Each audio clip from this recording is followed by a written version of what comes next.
Thank you very much for watching our podcast again this week. We are continuing to try to make progress on a variety of fronts. I wanted first to talk about a hearing we had in the Energy and Natural Resources Committee, which I think was an important hearing. It's focused on what the government role ought to be in helping promote a transition to a cleaner energy economy and development of clean energy technologies. Mr. Norm Augustine was the prime witness that we had, he's part of a group of chief executive officers. Bill Gates is part of that group and various others who very much feel that the government needs to continue to play a significant role if we're going to be able to succeed in this global competition to develop clean energy technologies and actually to deploy those technologies. So he made a very strong case for that and indicated that we need to keep in place the tax provisions, and some of the tax provisions at least, that have helped to create a focus on this area. We also need to maintain government spending for research and development in this area. And to the extent we can send long-term signals to the marketplace about the demand for clean energy in the future, things like the Clean Energy Standard proposal that I have made here in recent weeks in the Senate, that kind of a long-term signal is very important, according to him and to the group that he was working with. So I think it's an important hearing. It's an important message. I hope this Congress will heed that message and will continue to provide support in these areas.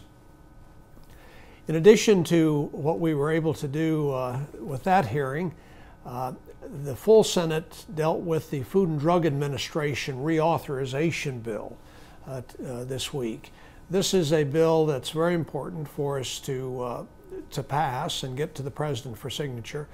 It essentially maintains the ability of the Food and Drug Administration to charge fees to cover its own costs, and use those fees, of course, to provide the necessary approvals and inspections of drugs and ensure the safety of drugs available to the American public. It's a very important piece of legislation. The Food and Drug Administration has more and more responsibility as new prescription drugs are being designed and marketed for the first time.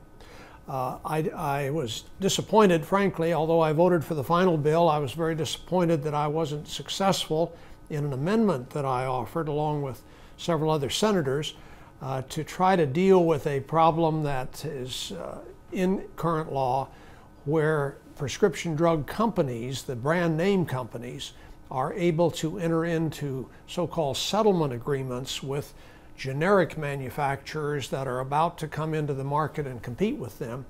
They enter into these settlement agreements and essentially agree that the generic marketer will delay entry into the market so that the brand name drug can continue to charge the high price that they've been charging for a longer period. To me, this is a very anti-competitive practice. It's something we should not permit.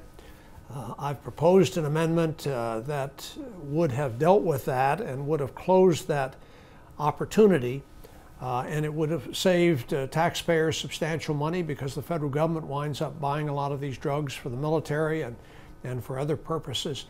It would have saved American consumers hundreds of millions of dollars each year as well.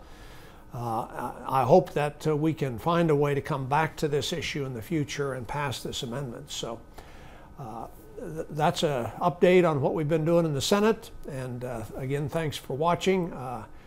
We appreciate your continued interest in what's going on here in Washington.